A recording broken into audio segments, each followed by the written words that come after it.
Okay, you're good to go. Okay. So again, what do we say in the Mishnah? Shtayim shein arba. Right? So how many isurim does that make? 8. Altogether it's 8, right? 4 and 4. So Rav Masna asks 2 that are 4. Right? 2 that are 4. 2 that are 2. Here we go. 2. It's 2 times 4 is 8. In the inside.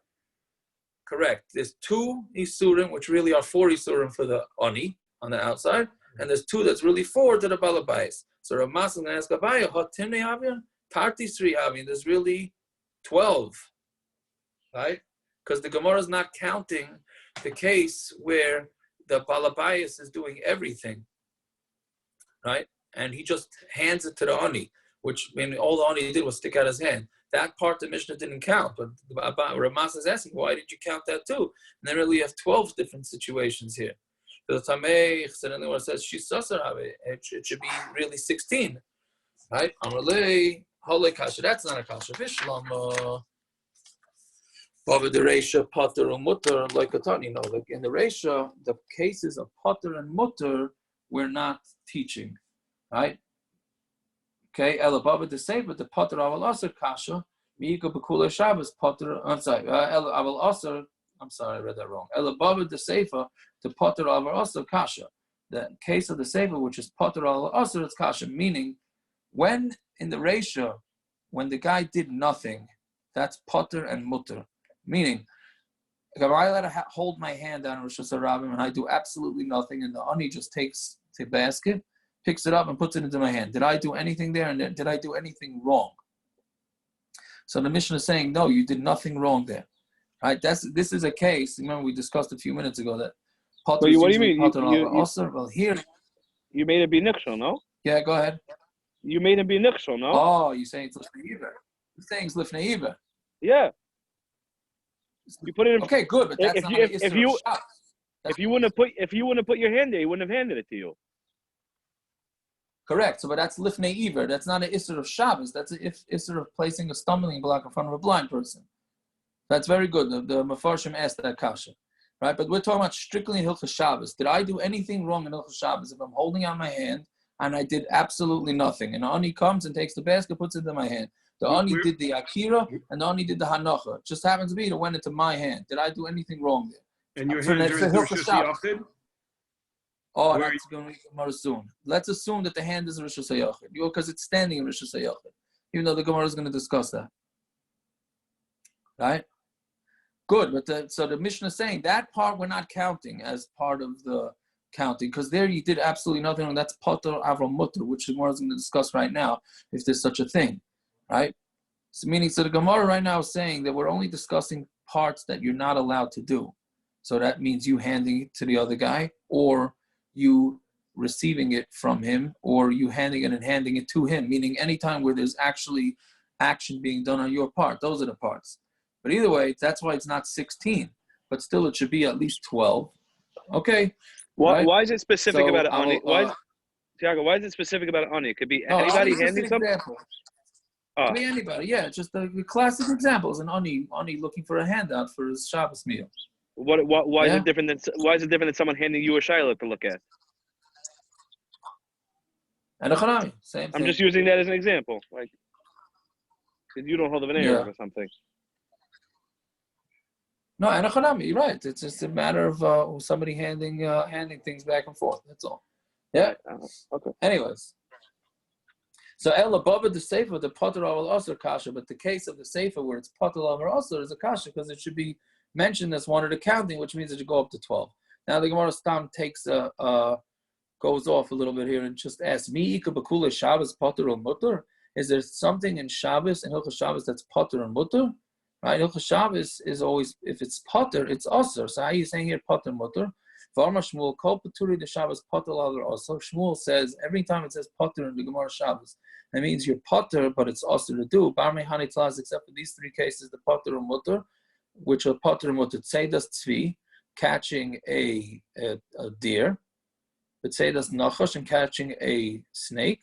Or mafis mursan, popping a pimple.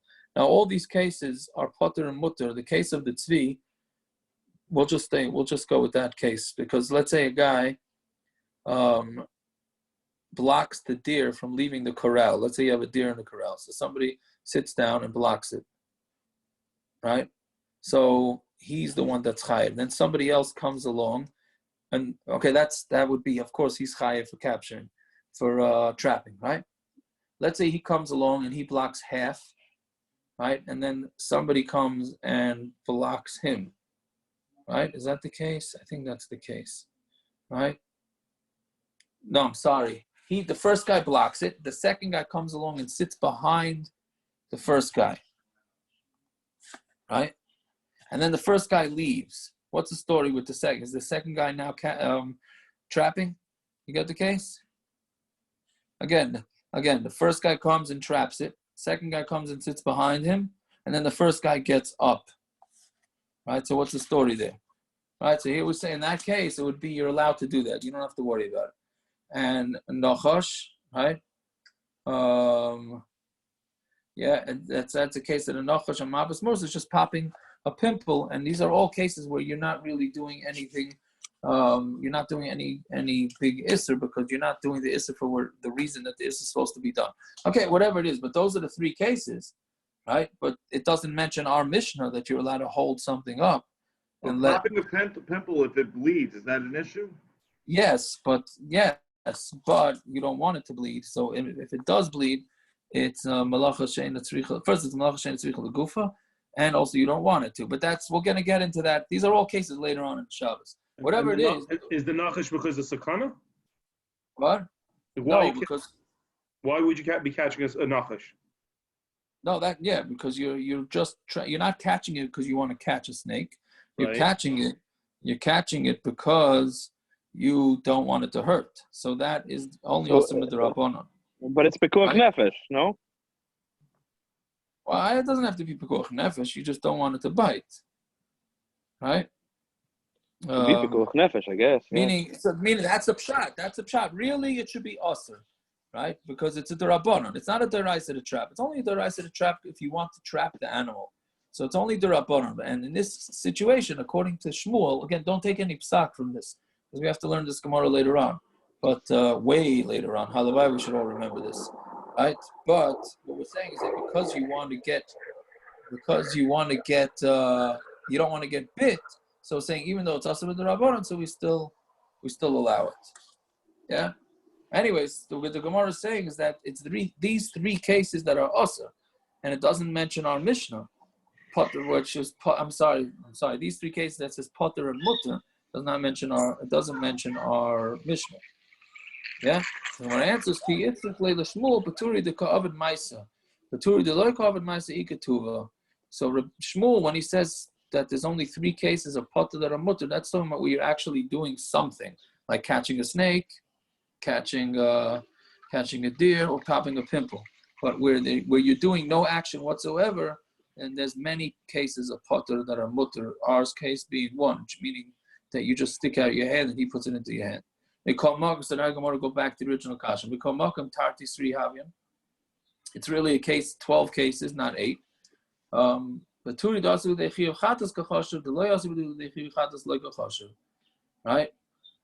So the Gemara is discussing cases where it's possible that you could potentially come to a chiyuv chatas. Cases where you're not going to be able to come to a chiyuv chatas is not an issue. Meaning, if you're just the recipient, right, and you're just holding on to you're just being you mean your hand is just sticking out and you're not doing anything. So then it's not. I'm sorry, that was the last case. Where you're the recipient and you're putting it down, you can't come to a chiyuv chatas because you never picked it up. So if you never picked it up, how are you ever going to be a chiyuv chatas? Meaning, in order to have a chiyuv chatas, you have to carry from one property to the other, right? If you're the recipient and somebody else picked it up, it's impossible for you to come to a chiyuv chatas. If you picked something up in Rosh Hashanah, then even if you plan on giving it to somebody in Rosh Hashanah, there is a potential for you to become the chiyuv chatas. Let's say the guy pulls his hand away and you're forced to put it down, then you're going to be chiyuv chatas, even though that wasn't your plan, right? But if you're just the one receiving it, then it's impossible for you to become to chiyuv chatas because you didn't start the melacha, right? So therefore, the Gemara is only referring to ones that could potentially come to chiyuv chatas, right? So the Gemara says, Shneim Paturin v'asavida melacha b'minayu. They're both patur, but aren't they combined doing a melacha? Meaning they're taking something from a shusayachid to a shusarami. So it's a combined melacha. Yeah. So Tani Rabbi Yamir ma'am haaretz ba'asoisa. From the Amma Aretz ba'asoisa to do it. Ha'isa is kula v'lo yaseh miktsasa. So only somebody who does the entire melacha and not somebody who only does part of the melacha, right? Yachid v'asa isa chayiv, shnayim v'asa isa paturin.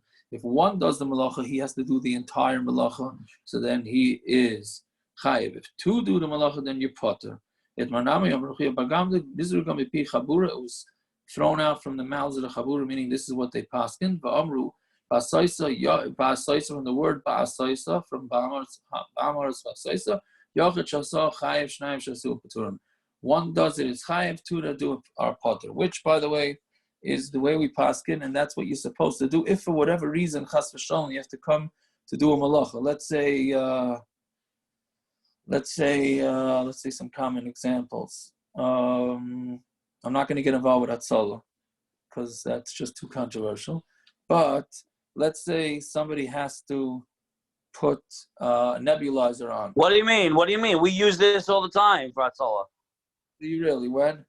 What do you mean? When with an automatic door by the hospital, we both wheel it together. Whatever. No, fuck it. That's exactly that. Well, opening the door to the ambulance. We both open the door at the same time. I hear. Okay, good. I'm happy to hear that they do that. Yeah. So again, that's not something. A bunch of halachas like that. Yes, good. So that's not something that's mutter, but it's certainly but it's patur. But therefore, you want to always minimize the amount of melacha you're going to do. So let's say somebody has to turn on a nebulizer or a pump, whatever it is on Shabbos. So what you do is you have two people press the button together, right? And it only works, though, if two people are not necessary to do the melacha. But if the only way the melacha can be done is to have two people, then it's a problem. Meaning, let's say you want to carry a couch from outside to inside, and the only way to carry the couch is with two people, then that doesn't have the heter of shnayim shasua. Okay, fine. So that's basically what I. Because it takes two people to carry a couch normally. Yes. It has to be something that one person can do, and you're doing it with two people. And if you take three people to do it, then it would. That's already not so pashut. Well, we're going to see that later on in the Masechta. I don't remember where, but I know it discusses it somewhere. So Yaakov, so if you got to get into the taxi, I could open it together with my son as opposed to making the driver come around and open the door? No. If you can get a guy to do it, that's better. Oh. But if the guy says he ain't getting out of the car, so then both should do it. Yeah. Okay. I know some Hatzalah guys, I don't know if they still do this, Naftali, is that when they have to start the car, meaning on the way back from the call, on the way to the call, you don't have to do any of this stuff. On the way back, use two hands. Two people start the car. But I just know it's started. We do the shino in a regular way. There's no two people in the car. I'm saying we'll turn the car. When you start the car. You have two people start the car. No, we don't. It's not done. What's done is we do the shinoi. We turn it on. So that's a different question. What's a better way of doing it, with a shinoi or two people? The best thing would be two people doing it with a shinoi. Right. Yeah. That's a chap. Yeah. Listen, we try to do all the chaps, you know what I mean? Then the question is, maybe it's even mutter l'chatchila to do two people with a shinoi, but we're not going down that road right now. Okay? We got a long Masechta in front of us. Okay. Zogim war weiter. Bamine Rav me Rebbe. Rav asked the Shiloh from Rebbe. Hetinu chavera. Now here you start with the real lumdish stuff. I personally think it's a little interesting. I mean, it's a lot interesting, but here you really get into lumdus. Right? Any yeshiva guy listening to this and we blow through this in 3 minutes, be like, oh, how can you possibly do this? But anyways,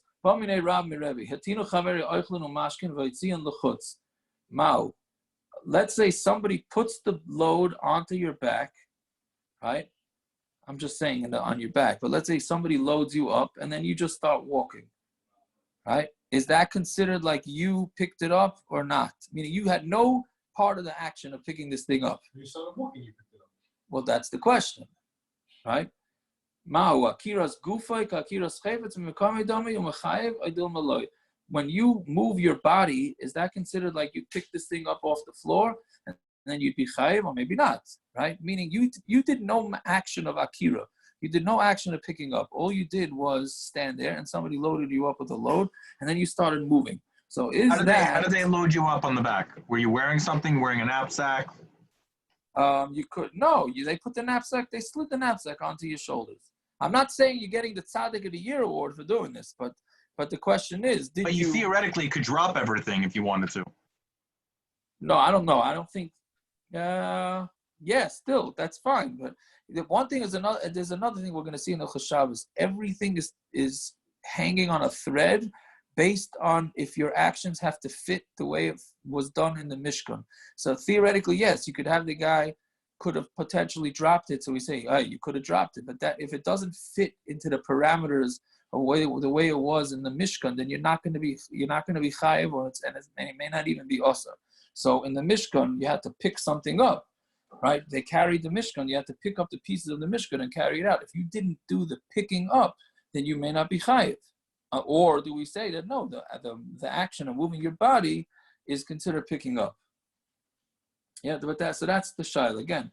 Mao akira's gufa akira's chayvetz is picking up your body, meaning picking up your feet. Is that the equivalent of picking up the item? And you're chayiv, or maybe not. You didn't pick it up. Amalei chayiv. Now he jumps the gun here, and he said, and he thinks what you're going to answer. He's going to say, "You are chayiv." Oh, so then what about your hand? How do you, right? What in our Mishnah? What was the case? One of the cases is what is the ani takes it and puts it into your hand, and you take it from him, right? Meaning you didn't pick it up, right? Yeah.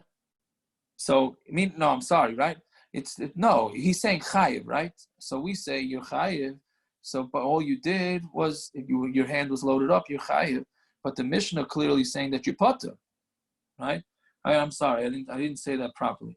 In the case where the adi does nothing or the balabayas does nothing, and the other guy just takes it and puts it into his hand. So our Mishnah is clearly saying that it's patur. It's asr, but it's patur. Right? So how can you say here they just chayiv?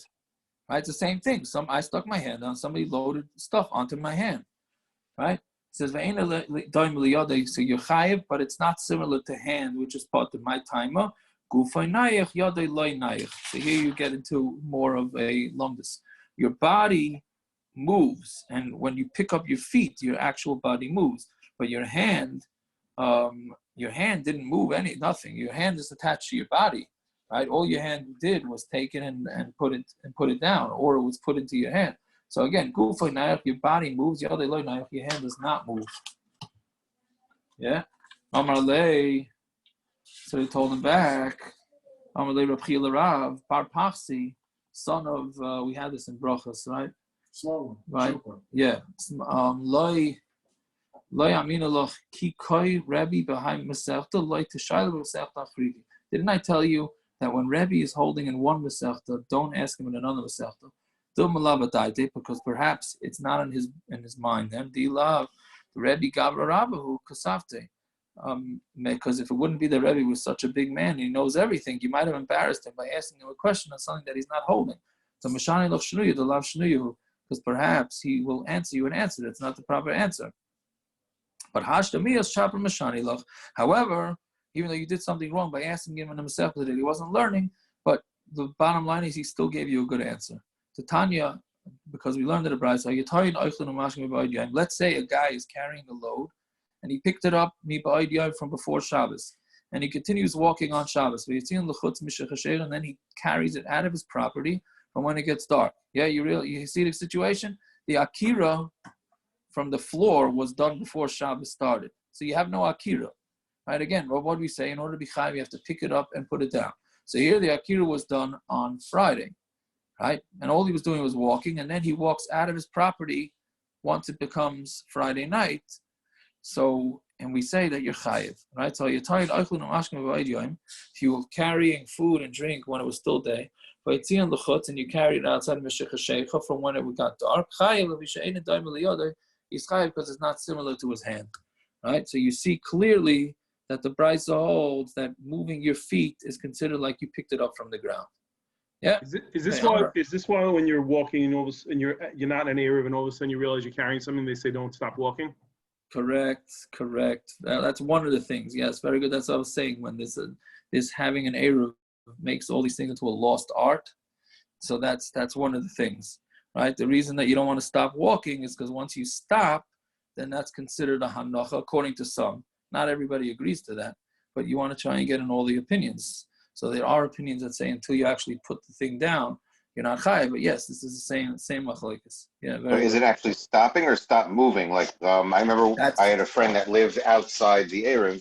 We would hide everything by a bush over there and keep going, because especially like there's a red light. If we like marched in place, would that count as we're still moving and waiting for the red light? Yes, that's what you're supposed to do. Again, it's not lechatchila to do that, but you would be patur. Yes, you continue moving. Now I don't know if jogging in place, like the joggers at the red light, I don't know if that's considered. I don't know what that's considered, but Entertainment. okay, maybe, but certainly walking around is as long as you don't stop. Yeah. Amar Abaye, pshitali. Abaye says, pasha to me. A person's hand is not like public property and it's not like private property. We say it's not. You can't say it's a Rishus Harabim because then how is the ani's hands considered? How would you be chayiv? From the hand of the balabais, meaning you can't call them either Rishus Hayach or Rishus Harabim because then the cases in the Mishnah don't fit, right? Meaning if a person's hand was Rishus Harabim, right? So you say, okay, so you carried from Rishus Hayachid. You carried from Rishus Harabim to Rishus Harabim. And if you say a person's hand is Rishus Hayachid, so then you carry from Rishus Hayachid to Rishus Hayachid, right? So clearly, by us saying that by putting it to the hand, there's a potential chiyuv there. So then a hand can't be, it can't be not a Rishus Hayachid, not a Rishus Harabim. At least the hand unto itself, right? Meaning we go with the property that the hand was in, but the hand itself cannot be considered not a Rishus Hayachid, not a Rishus Harabim, right? Abaye asks, is a person's hand a carmelis? Now, a carmelis is no man's land. A carmelis is something between a Rishus Hayachid and Rishus Harabim, right? It doesn't fit the parameters of either one of them, and the Chachamim made a gezerah that you're not allowed to carry in a carmelis. Farakaway, if you use an eruv, then you have to say that the area that you're enclosing is a carmelis. I'm meaning not a private eruv, but in order to make an eruv in Farakaway or any other city, you have to call it a carmelis, which makes it into the Rabbanah. So now the question is, can the hand be considered a carmelis? Okay?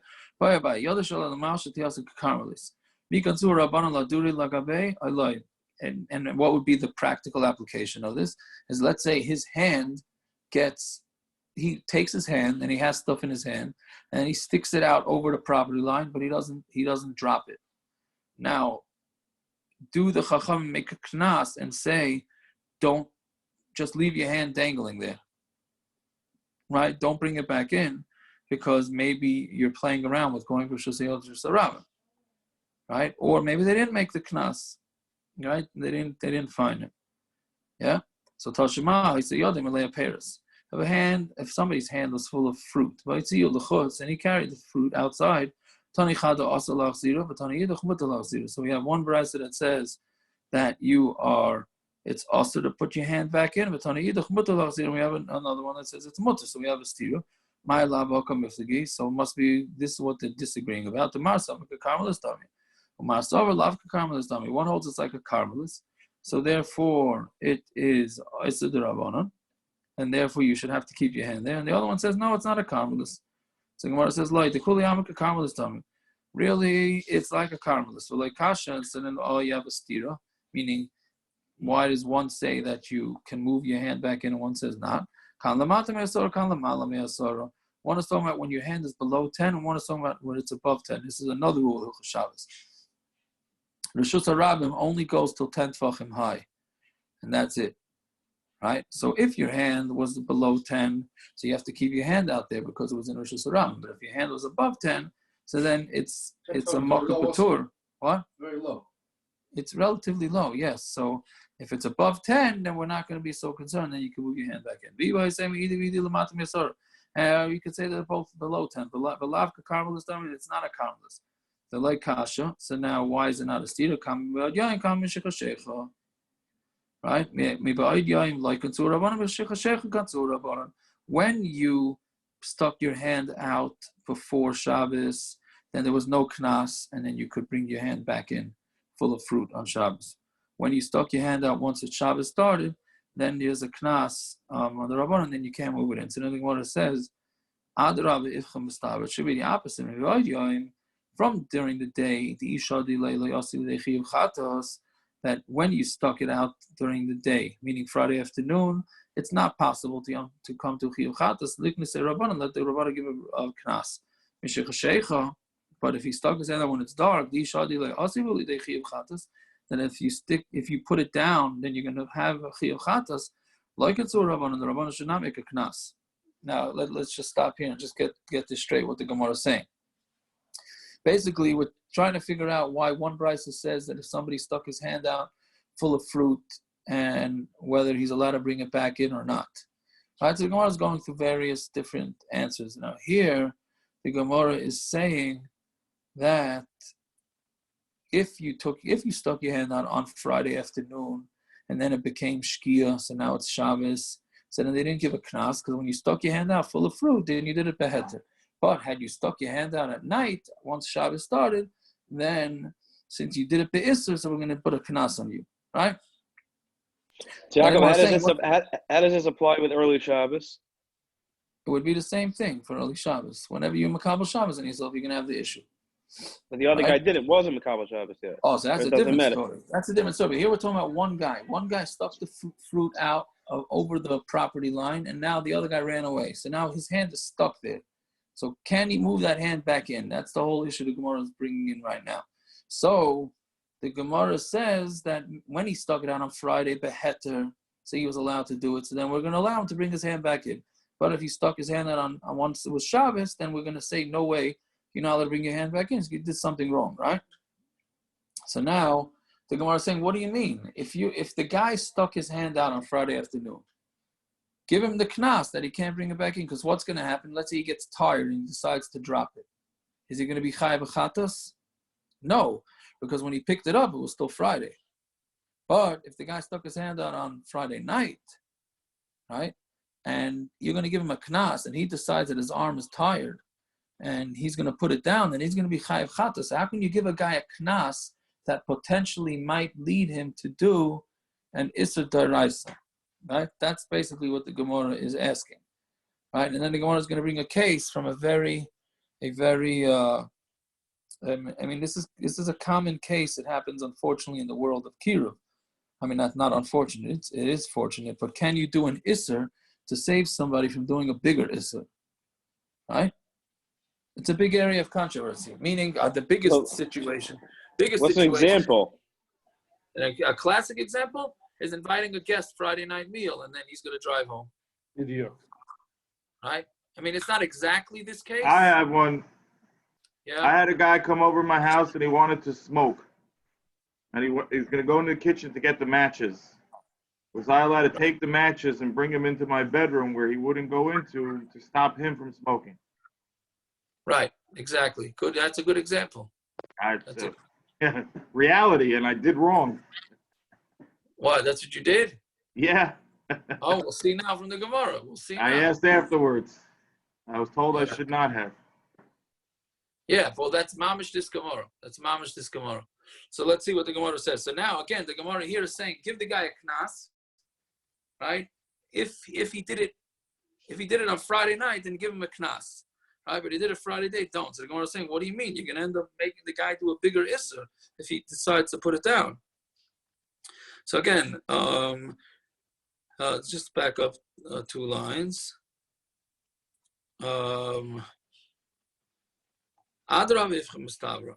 Right? It should be the opposite. When he stuck his hand out when it was Friday day, if he's going to put it down, he's not going to be chayav chatas. Looking at Rabban, and then the Rabban give a knas. But when it's dark, when it's dark and he's going to come to do a chiyuv chatas, like to Rabbanan, let the Rabbanan not give a knas. When the Gemara doesn't give this answer, and the Gemara says, no, we don't care, and we don't care if he may come to do an isser, tifshay to Rabbi Bar Abaya, then we can use this to answer the shaila of Rabbi Bar Abaya. The boy Rabbi Bar Abaya, hit big pas patur. Let's say a guy took bread, right, the way they make pitas, right, then you stick the pita on the wall of the oven. Now, the guy stuck it on there. He's not going to be chayiv until that bread gets baked. But there's an issur d'Rabbanan of taking bread off the wall of the stove, of the oven. Sorry, right? So hitbik pas b'taner. So are you allowed to let the guy take it off before he comes to do a chiyuv chatas or not? Right? Again, the bread is on there. The Gemara in the next time is going to discuss exactly what this case is. But let's just talk the basics. The bread's on the thing. If you're going to let it cook for another minute, he's going to be chayav chatas because he just baked bread, right? If you don't, if you take it off, then he's not going to be chayav chatas, right? So tifshay to layatiru. So why don't we say from our Gemara that we're not going to be matrim because you give a guy a knas, and if he ends up being over, he ends up being over, right? So the Gemara says. No,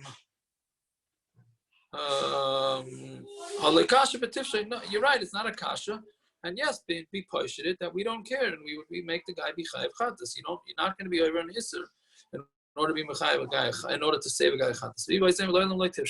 Or you can say that you don't say pshat. Like kasha kan b'shoigig kan b'mezid. We're talking about here where the guy stuck his hand out b'shoigig, and one is talking about we shoigig on b'mezid b'shoigig like it's Rabbanan. When he stuck his hand out by mistake, so there's no knas. B'mezid kan Rabbanan.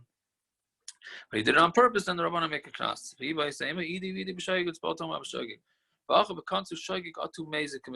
shaila is, do we do a knas on a shoigig because he may come to do a mezid? Meaning, if you don't give a guy a knas when he does something by mistake, he may end up doing it on purpose. One holds that you give a knas of a shoigig to mezid. And the other one says you don't give a knas to shoigig to mezid. We really say there's no knas. But like kasha, maybe you would never give a guy a knas of shoigig because he may come to do it on purpose. But like kasha, kan la'oiseh chotzer, kan la'chotzer acheres. One is talking about to that chotzer, one's talking about to a different chotzer. What's the other malay peres? Let's say somebody has his hand full of peres, so he took it outside. Can he put it at least back in the same chotzer that it came from? He told him it's mutter, meaning you stuck your hand out over your friend's property line, which you're not allowed to do if you don't have an eruv, right? And is the noise in the background too loud? It's all right. Okay, nobody's saying anything. It's the other malay peres. So to put it back into your own chotzer, it's mutter. But what happens if you're on a corner, right, and you stuck your hand over somebody else's property line, and now you want to leave it in that other property, right? So I'm malay also. Of course, he said it's also because you're going from one property to the other property. So he said to him, "What's the difference? How come from one property to another it's also, and into your own property it's mutter?" So he said, when you go and you feed me a measurement of salt, then I'm going to tell you the pshat. Right? Yaakov, what if there's a tzarich for Shabbos? No, even so, we don't allow isurim for tzarich Shabbos. We're not going to allow isurim, right? So he say, over there, his machshava was never done. Meaning, if you take the food and you put it over to the other property and you move into another property, that's exactly what you wanted to do. So therefore, we don't allow you to do that.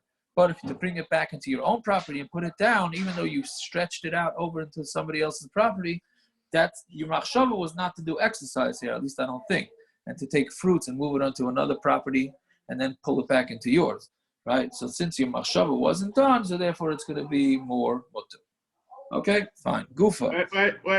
Wait. Hold on. One